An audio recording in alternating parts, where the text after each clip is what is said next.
हर इंसान अपने सफ़र में कभी ना कभी स्पिरिचुअलिटी से गुजरता है।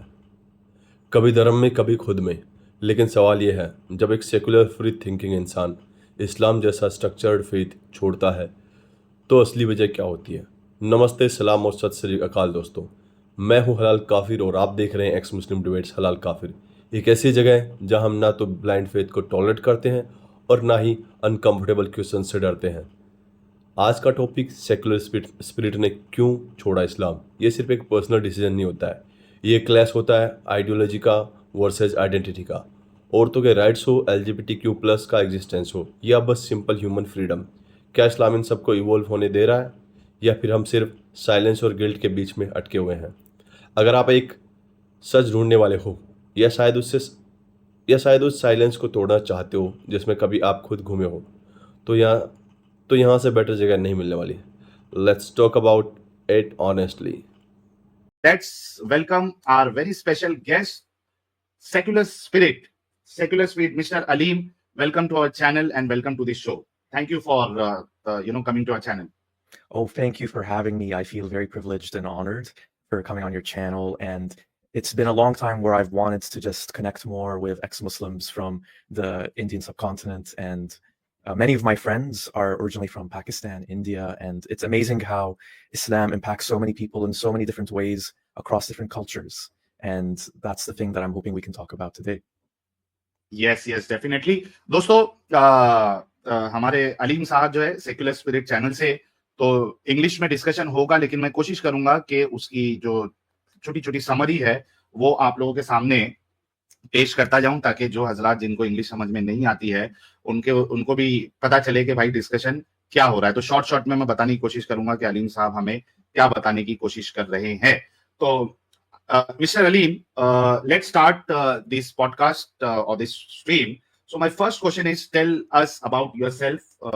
As I have already told people that you were born in the place called Palestine, then you moved to Dubai, and then now you are in Canada, if I'm not wrong. So please tell, how was your the childhood and how Islam was related with your life till the time you became ex-Muslim. I mean, we want to know in detail what were the things happened with you, how much you learned about Islam, and then what exactly happened to that you left this so-called beautiful religion.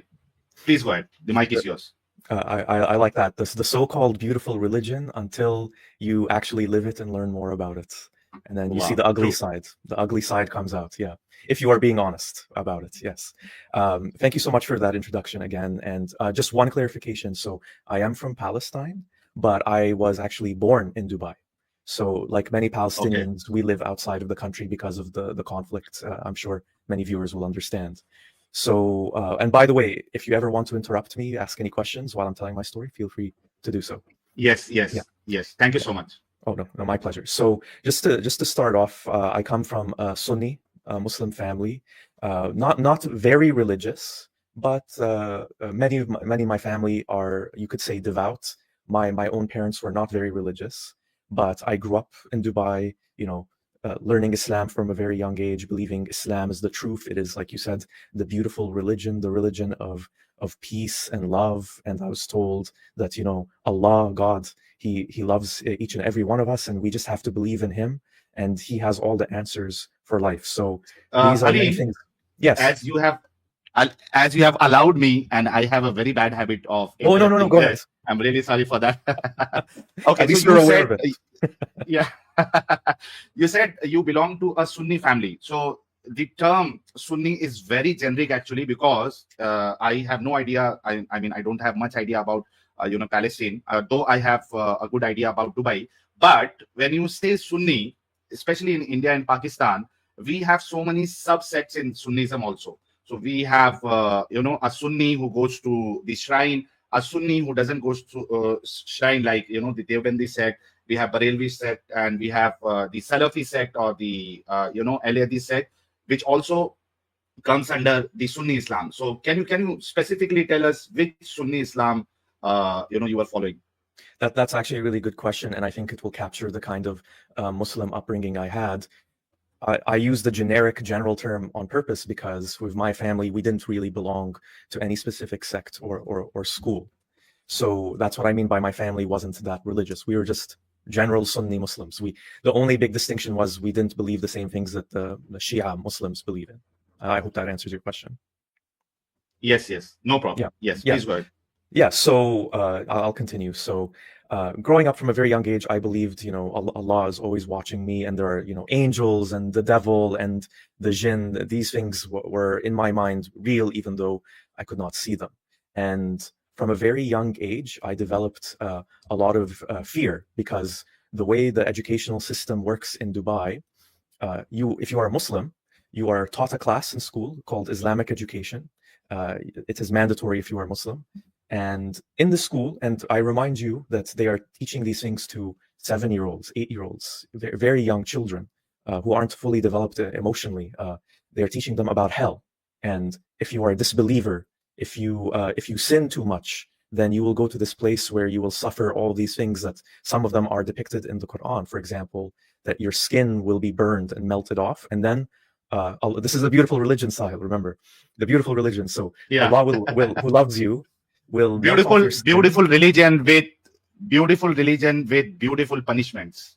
Well, this is the thing. It's Allah loves you and will give you everything you want, but only if you do exactly as He says.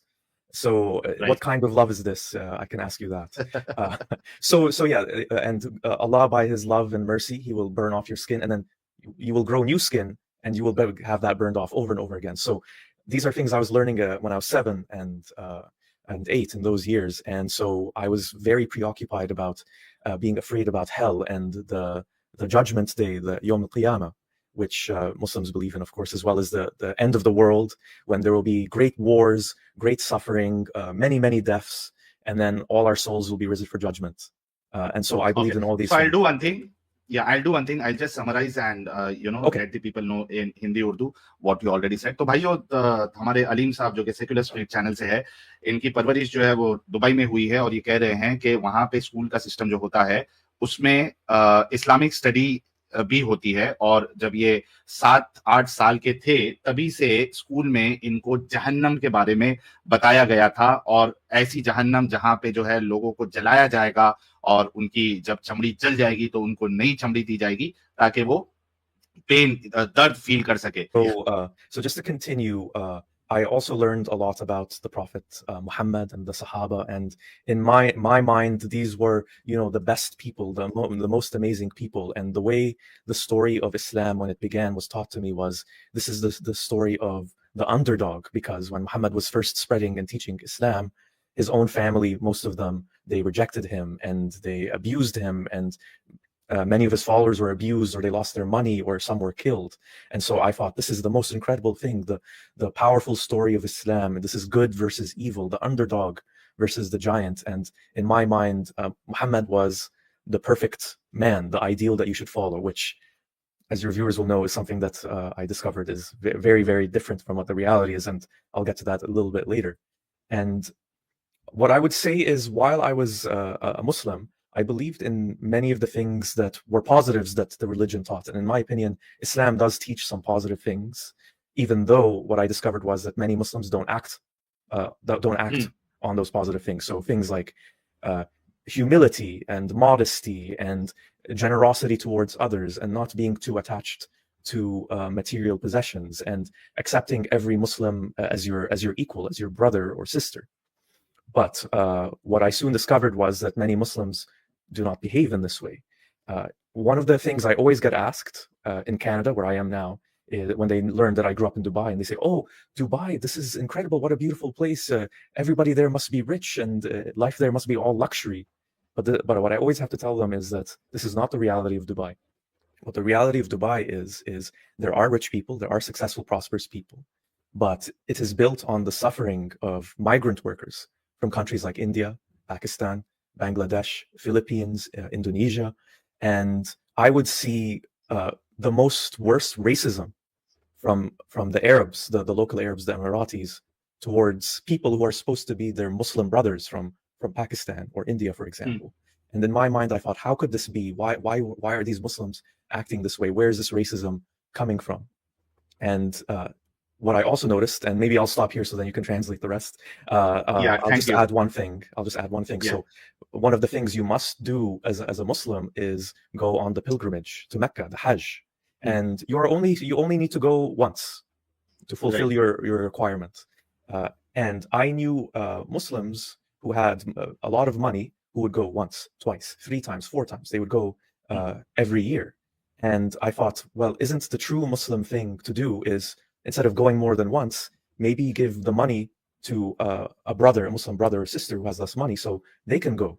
And so this is one of the examples of how I saw that Muslims did not behave the way their religion claimed that Muslims should and would behave. भाई कह रहे हैं कि ये जब वहां पे as a मुस्लिम थे तो इनको ऐसा लगता था कि जो रसूलुल्लाह है और सहाबा है ये बेहतरीन लोग हैं और इनको दबाया गया है। ये अंडरडॉग जैसे वर्ड इन्होंने यूज किया है, मतलब वो बेचारे जो है, और मोमिन हजरात द्वारा भी इसी तरीके से बताया जाता है कि हमारे रसूल पे, हमारे साहबाओं पे इतना जुल्म हुआ, ताइफ में गए तो पत्थर मारे, न फलाना न ढिमकाना। तो ये भी उस तरीके से ही समझते थे कि यार देखो, तो ये जो हमारे नबी और उनके सहाबा जो थे वो असल में इनको दबाया गया, इन पे जुल्म किया गया, इनको ऐसा लग रहा था। अच्छा, उसके बाद इन्होंने ये कहा कि मुझे ऐसा लगता है कि इस्लाम में कुछ अच्छी टीचिंग्स भी है, उसमें आपने जनरस होना है और ऐसे कुछ 1-2 एग्जांपल इन्होंने दिए हैं। लेकिन ये कहते हैं कि जब मैंने दुबई में जो वहां के जो शेख लोग हैं, वहां के जो अरब लोग हैं, उनको जब मैंने देखा तो वहां पे तो मामला कुछ अलग है, क्योंकि दुबई जो आज बना हुआ है उसमें अरब की मेहनत नहीं है, बल्कि इंडिया से जो लोग आते हैं, पाकिस्तान से जो मजदूर लोग आते हैं, इंडोनेशिया से, बांग्लादेश से जो मजदूर आते हैं, वो उनकी मेहनत है, वहां पे उनके पसीने लगे हुए हैं। लेकिन इसके बावजूद वहां के जो अरब है वो इन्हीं यानी मुसलमान, जिनको ये कहा जाता है कि सारे मुसलमान एक बराबर, इसमें कोई रेसिज्म नहीं है, कोई एक से बढ़कर एक नहीं है, किसी का ओहदा, एक मुसलमान का ओहदा दूसरे मुसलमान से कोई बढ़ के नहीं है, इस तरीके की टीचिंग बताई जाती है इस्लाम में। लेकिन ये देख रहे थे कि वहां के जो दुबई के जो शेख लोग हैं, दुबई के जो अरब है, वो दूसरे मुल्क के मुसलमानों को नीचा समझते थे, वो उनको उतना रुतबा वो नहीं देते थे। तो ये इनका वहां पे अपीयरेंस, और ये सोचते थे कि यार ये कहां से आ रहा है। उसके बाद ये कहते हैं, हज की बात इन्होंने की है कि यार ये देखते थे कि इस्लाम में तो हज जिसपे फर्ज है वो तो एक ही बार फर्ज है, एक ही बार जाना है, बार बार तो फर्ज है ही नहीं। लेकिन वहां पे लोग जो है जिनके पास पैसे हैं वो बार बार जाते हैं। तो ये सोच रहे थे कि ऐसा क्यों नहीं है कि ये लोग एक बार हज पे जाए और अगर एक्स्ट्रा पैसा है तो जो गरीब है उनको वो पैसा दे दे, वो उससे हज कर ले। तो यहां तक इन्होंने अपनी बात अभी बताई है। Yes Ali, please go ahead. Thank you again.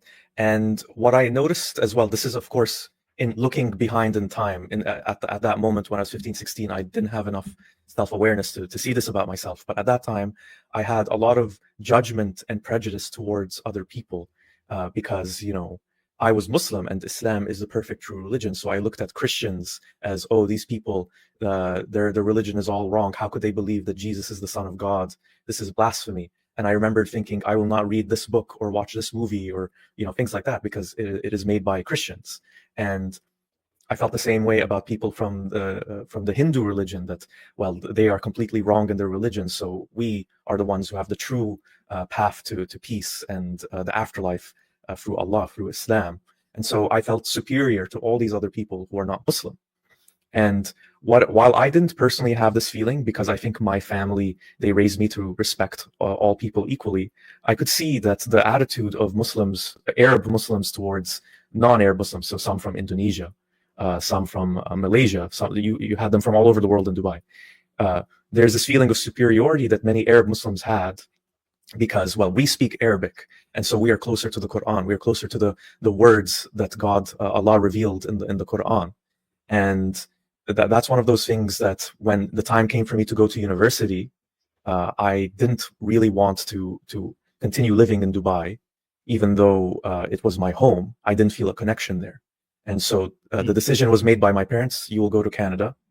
And I moved there when I was 17 for university. And this is where my journey towards leaving Islam तो भाई ये वहां पे देख रहे थे, मतलब ये मानते थे कि इस्लाम एकदम परफेक्ट रिलीजन है, इस्लाम make sense.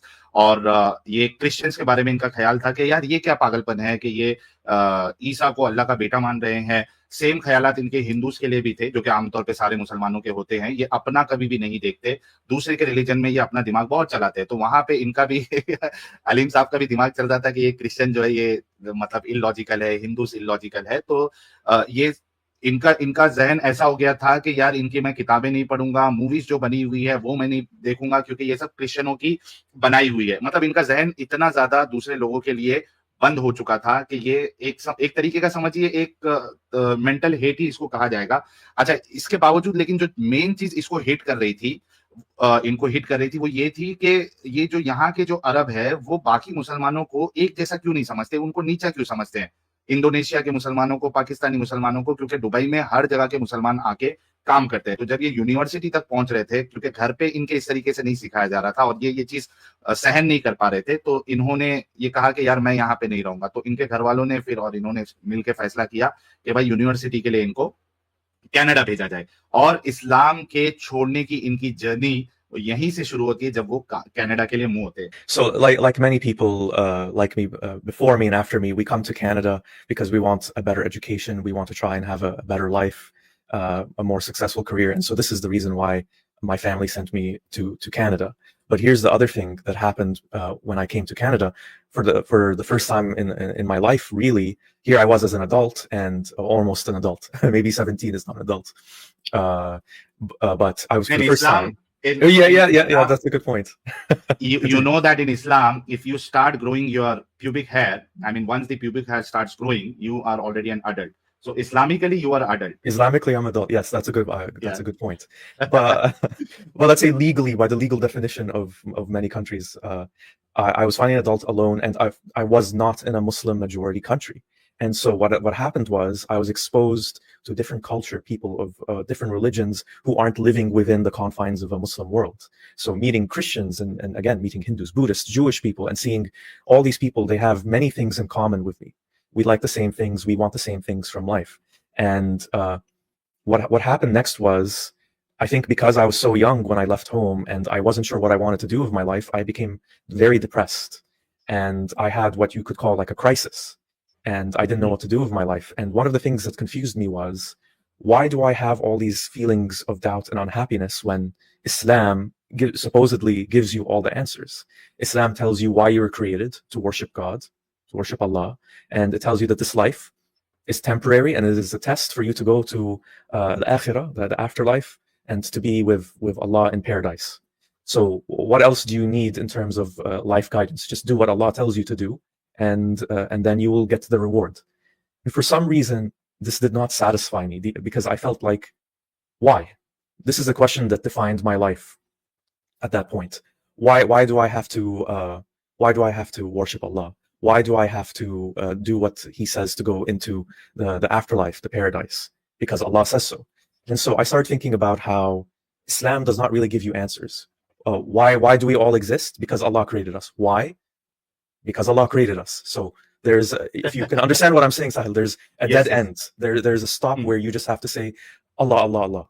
So the question that you were trying to ask and you were not getting answer, and the same repeated answer is that, at this point, why Allah created human being. So they told you, or the Muslim scholars, they say because He wanted to test you and you have been created to worship Him. But again, the question is, why Allah wanted to create us, why He wanted to take the test, why He wanted people, why He wants, from creation that He should worship Him alone. I mean, what is the benefit of this so-called God to get that happiness by letting people worship Him? So this is the basic question which no Muslim can answer. I'm still waiting for the answer.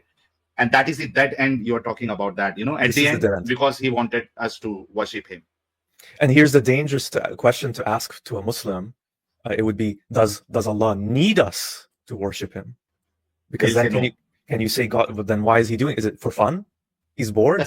see, this is the problem with these kind of things. You are very much like me. You are very much like me. I have asked this question to so many Muslims, and you will never get an answer. Till date, I have not received any convincing or logical answer that why Allah created us. I mean, Yeah. the purpose of our life, okay, understood. The purpose of our life is to worship Allah. But what was the purpose of Allah in, creating us? So that answer you will never get from any Muslim.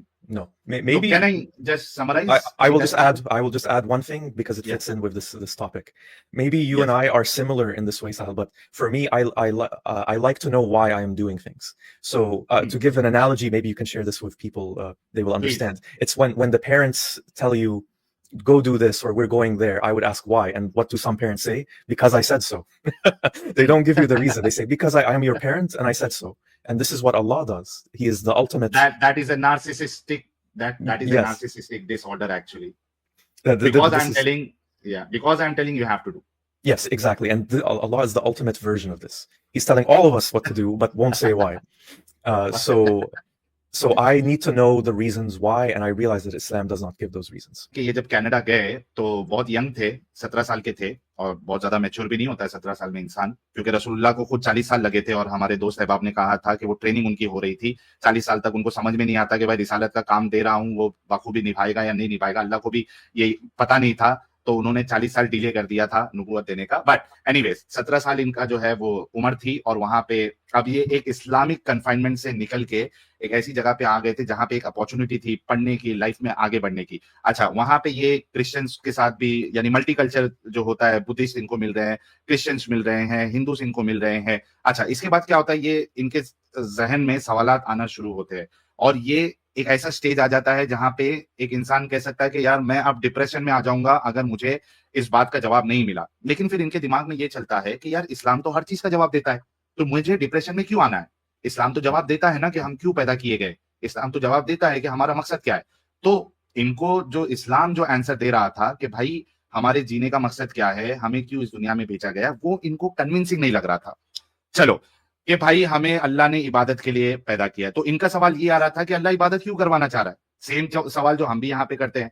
तो मतलब जिसका दिमाग चलेगा वो इस तरीके के मुसलमान, जो जिसका दिमाग चलेगा उसका इस तरीके के सवालात आना जो है वो 100% कंफर्म है। तो अलीम साहब को भी यही सवाल आ रहा था कि क्यों अल्लाह इबादत करवाना चाह रहा है, क्या उसको मिल जाएगा, लेकिन इनको कोई जवाब ही नहीं मिल रहा था।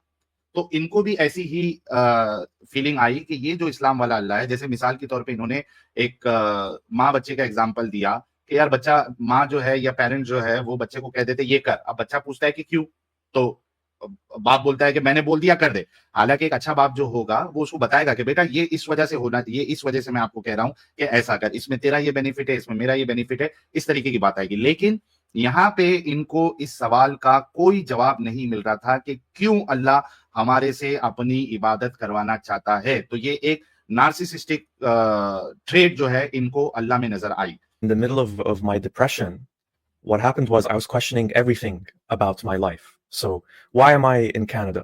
I'm alone in a foreign country where I don't know if you've ever been here, Sahil, but the winters are very, very cold. Yes, I even have right heard. now- I have not been to there. It is very, very cold. Even right now, I look out my window and it's very, very cold. I'm used to it now, but back then I was not very used to it, and I was not used to being alone. So I was questioning, why am I here? Why am I studying my subject in university, which did not interest me, to be honest, but I had to pick something. And of course, why am I Muslim? So I was asking all these big fundamental questions, and when I looked at Islam specifically, I opened the door to the possibility in my mind, what if Islam is not true? I saw for the first time in my life in Canada, there are people who are atheists, who do not believe in any God, and yet they are living life normally. And so I was thinking, if it's possible for them, maybe it is possible for me. And I started looking into the reasons why I believed in Islam. And again, to go back to our example from before, I realized it was because my family told me, because you are Muslim.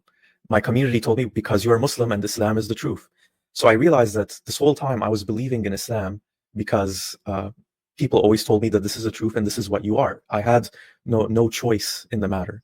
And Sahil, the way I would describe it is, it's like you're under a magic spell, or maybe a better way of saying it is you are hypnotized. So the hypnotist tells you, okay, hypnotizes you, tells you there is a big pink elephant in the room with you. And so you believe that there is a pink elephant in the room. And this is what it felt like to me with Islam. I was hypnotized my whole childhood to believe, because if you think about it, it is kind of ridiculous in a way. There is this powerful Allah, God, who is watching you at all times, who is with you at all times. And there's, again, like I mentioned, the angels and the demons and the jinn, all of them are invisible. I can't see them at any point of time. And yet I believe they were all real, and I believe they were all with me. And then it sounds funny now, but when you believe it, you can't imagine that it is not true. You think the pink elephant is in the room with you. And once I switched my mentality to what if Islam is not true, I think I just started to see how I'm believing all these things for no good reason. Well, what is the good reason to believe that Islam is true? And I knew that Muslims would say, look at the Quran, it is perfection.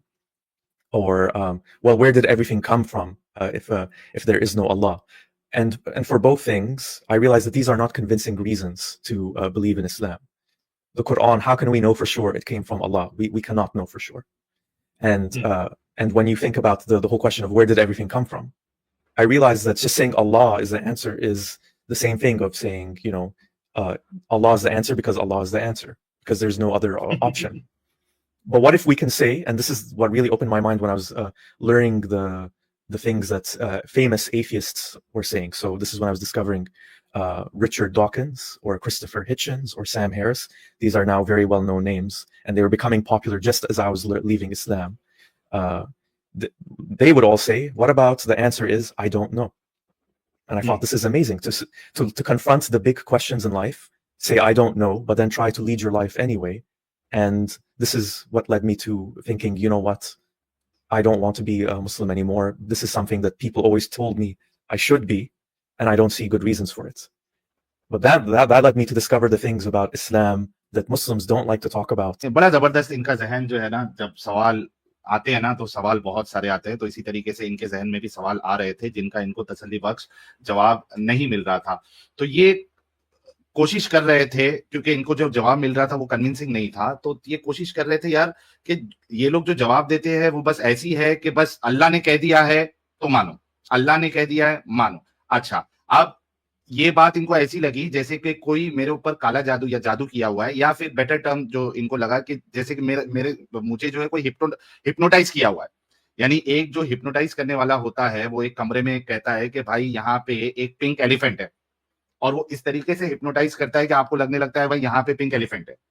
तो उसी तरीके से इनका पूरा बचपना इनको ऐसा लगता है कि इस्लाम को लेके इनको हिप्नोटाइज किया गया है कि भाई ये कौन अल्लाह है जो दिखता नहीं है, फिर जिन है जिसको देखा नहीं जा सकता, डीमन है, भूत है, और ये मतलब नहीं दिखने वाले अनसीन क्रिएचर्स है, ये हमको नजर नहीं आ रहे, लेकिन क्या है, अल्लाह ने कह दिया है मानो, इस्लाम कह रहा है मानो। यानी इस्लाम जो है वो आपको कहता है सिर्फ मानो, अगरचे आपके अकल में वो बैठे या नहीं बैठे, लेकिन आपको मानना है। क्यों? क्योंकि इस्लाम ने कह दिया। क्यों? क्योंकि अल्लाह ने कह दिया। तो यही चीज इनके जहन में जो है ना वो घूम रही थी, इनको कोई आंसर नहीं मिल रहा था। और कनाडा में जब ये थे और ये जो स्टेज चल रहा था, तो कुछ एथियस्ट हजरात है, इन्होंने नाम लिए, काफी फेमस है, रिचर्ड डॉकिन और क्रिस्टोफर, उसके बाद हिंचिन जो भी है, मेरे को तो हिचन, ओके, क्रिस्टोफर हिचन्स, और भी रिस्पेक्टेड जो एथियस्ट है, उनके बयानात इन्होंने सुने। और इन्होंने जब उनको सुना, जब सवाल करते हैं कि भाई ये दुनिया फिर ऑटोमेटिकली कैसे आ गई, ये दुनिया कैसे बन गई, तो ये जब सवाल आता है तो इसके जवाब अगर किसी को नहीं मालूम है तो मोमिन हजरत क्या कह देते, क्योंकि अल्लाह ने बनाई है। तो ये कन्विंस नहीं हो रहे थे इस जवाब से कि भाई, और अच्छा, इनके पास ये भी कोई मानने के लिए कोई कन्विंसिंग आंसर नहीं था कि जो कुरान है वो वाकई में अल्लाह की तरफ से, इसको भी साबित नहीं किया जा सकता। यानी इस्लाम की कोई भी चीज को साबित नहीं किया जा सकता, लेकिन सामने से एक दो सवाल इस तरीके से कर दो जिसका जवाब अगर किसी को नहीं मालूम है तो देखो ये अल्लाह ने बनाई है। तो इसको हमारे ओवैस इकबाल साहब जो है ना, वो किसी को कोट करते हैं, मुझे इनका नाम नहीं याद है, कि ये गॉड ऑफ गैप्स इसको कहा जाता है, कि जहां पे कुछ चीज का सवाल ना हो वहां पे खुदा को इंक्लूड कर दो कि भाई अच्छा इसका आपके पास जवाब नहीं है ना, तो ये अल्लाह है, God of gaps.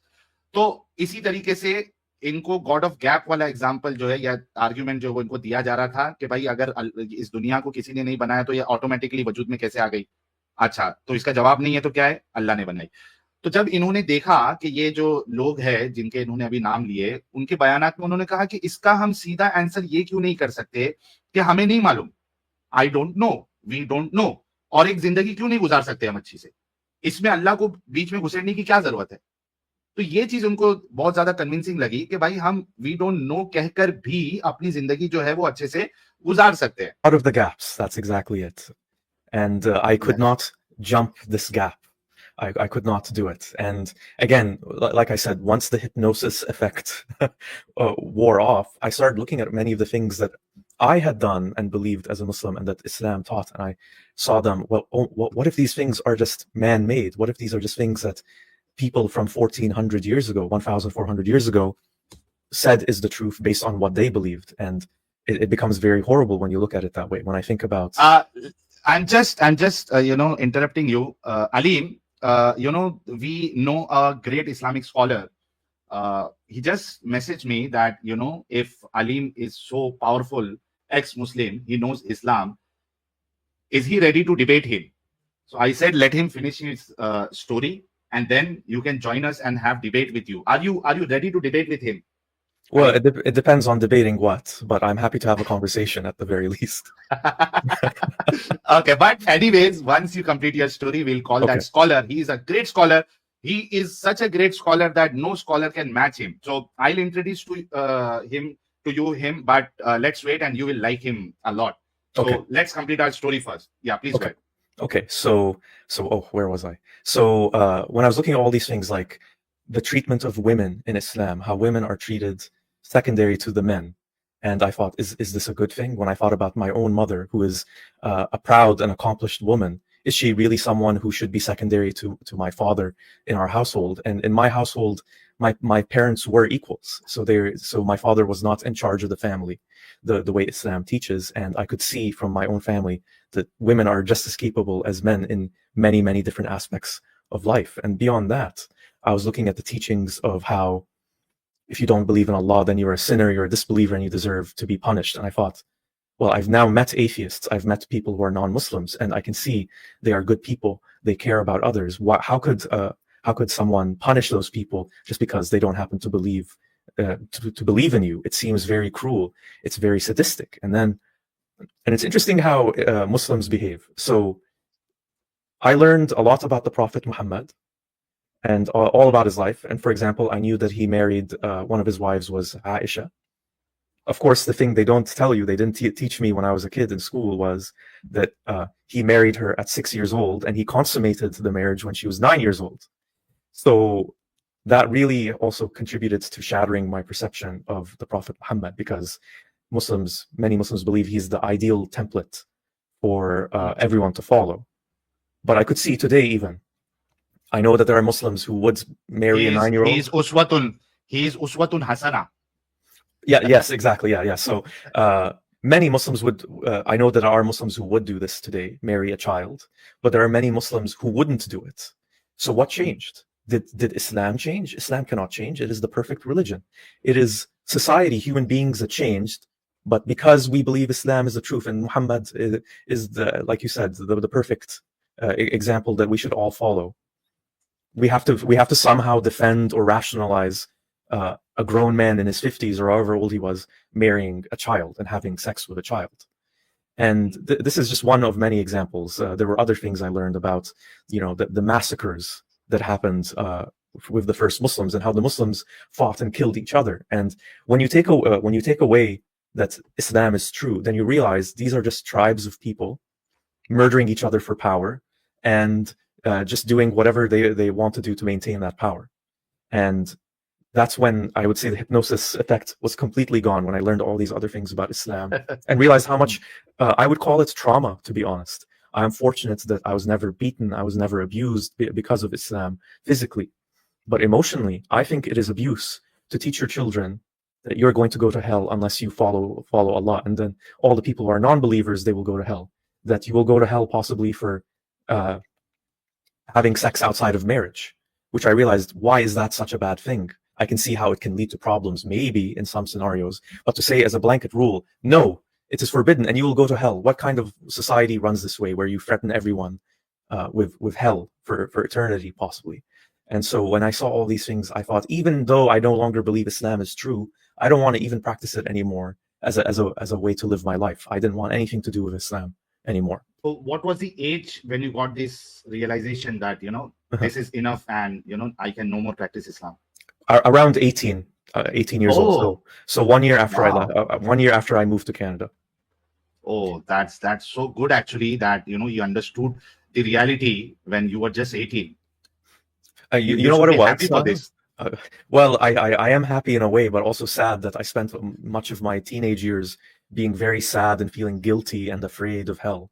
But it's in the past, so there's nothing I can do now. But this So is one of just the reasons. imagine, Aleem, just imagine you are sad, you wasted 18 years.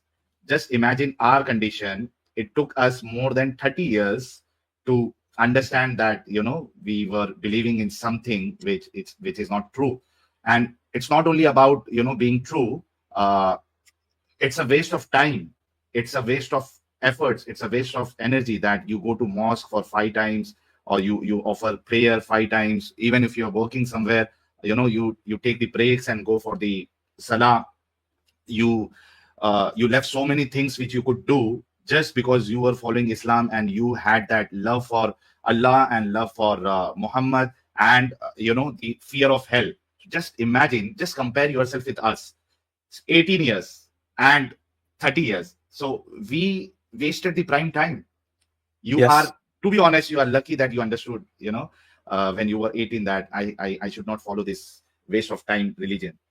I think so, yeah, because one of the things, just to add to your point, that Islam robs you of is time.